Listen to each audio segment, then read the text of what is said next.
এটা আস্তে করে এইভাবে যাতে কোথাও যেন আঘাত না লাগে এই বাড়ের ছিদ্র দিয়ে আস্তে আস্তে আপনি এরকম ঢুকানোর পর বাটটা একটু খিচ দিয়ে তারপর আপনি ভিতরে আস্তে করে পুশ করে দেবেন এইভাবেই। আসসালামু আলাইকুম ওয়া রাহমাতুল্লাহি ওয়া বারাকাতুহু। আমি আপনাদের গ্যাসে কালকে আপনার একটা ম্যাস্টাইটিস সম্বন্ধে আলোচনা করছিলাম। ম্যাস্টাইটিস খামারে হলে কি কি সমস্যা হয় দেখেন। একটা ম্যাস্টাইটিস যদি একটা কোনো গাভীর হয়, যদি বাট নষ্ট হয়ে যায়, কোনো গাভীর যদি দাম থাকে 3 লক্ষ টাকা, সেই গাভীটার দাম থাকে শুধু 1 লক্ষ টাকা মাংসের বুঝে।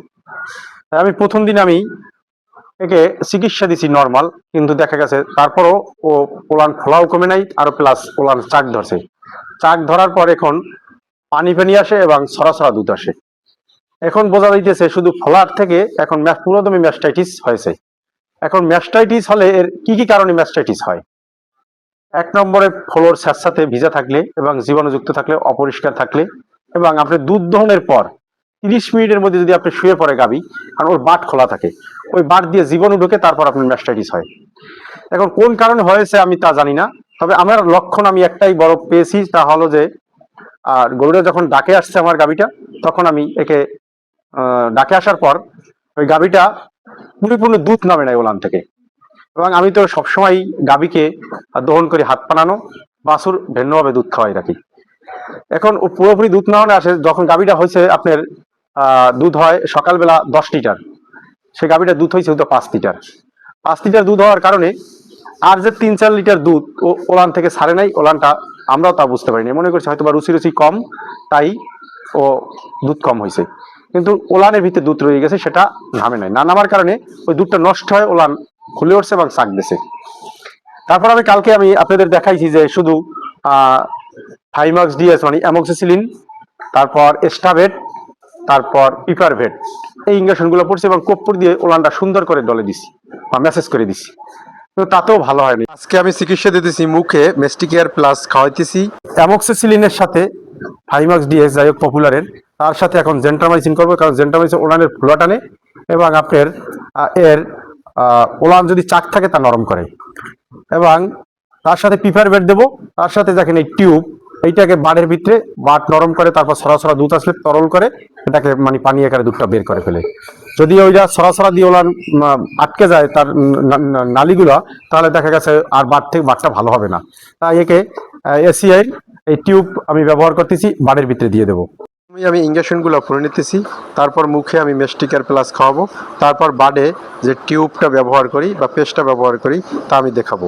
এই ইঞ্জেকশনগুলো ভরার সময় একটু খেয়াল রাখবেন যেন সিরিজের ভিতরে কোনো হাওয়া না থাকে। হাওয়া থাকলে সেখানে ফুলে পচন ধরার সম্ভাবনা থাকবে। তাই ইঞ্জেকশনগুলো ব্যবহার করার সময় গভীর মাংসে ব্যবহার করার চেষ্টা করবেন। অতি সাবধানের সাথে ওষুধটা খাওয়াইবেন মেস্টিকার প্লাস, কারণ লিকুইড ওষুধ অনেক সময় মস্তকে যে গরু মারাও যেতে পারে, তাই অতি সাবধানের সাথে এই লিকুইড ওষুধটা খাওয়াবেন। এটা ওলান ব্যাকটেরিয়ার বিরুদ্ধে কাজ করে আর কি। আমি ভিডিওর শুরুতেই বলছি যে এটা একটা পেস্ট।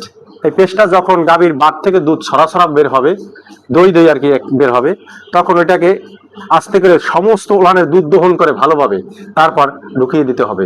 কিভাবে এটা ব্যবহার করবেন সেটাও আমি দেখাইতেছি, কিন্তু আপনার প্রথমত কাজ হলো যে বাটটাকে সুন্দর করে আগে দহন করে নেবেন।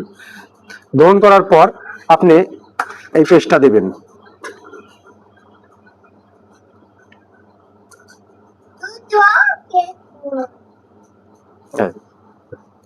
এখন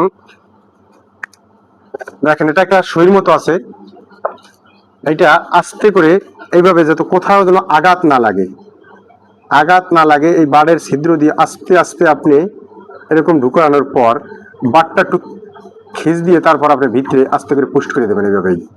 এই পুশ করার পর আস্তে করে এরকম বার করার পর এটাকে এরকম এরকম মেসেজ করে দেবেন, উপরে উঠাইয়া কলমটা এরকম ভালো করে সুন্দর করে মেসেজ করে দেবেন। এই কারণ ওলান তো বিষ, এই জন্য একটু ব্যথা পায়। এভাবে আস্তে আস্তে মেসেজ করে দেবেন যাতে ওই ওষুধটা চারদিক ছড়াই পড়ে। আস্তে আস্তে আস্তে আস্তে আস্তে আস্তে আস্তে এভাবে মেসেজ করবেন। এই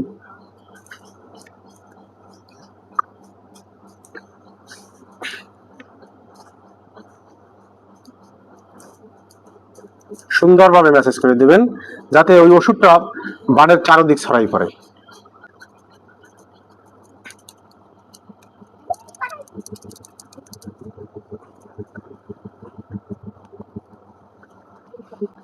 আজ এ পর্যন্তই। সকলে ভালো থাকুন, দেখা হবে পরবর্তী কোনো ভিডিওতে।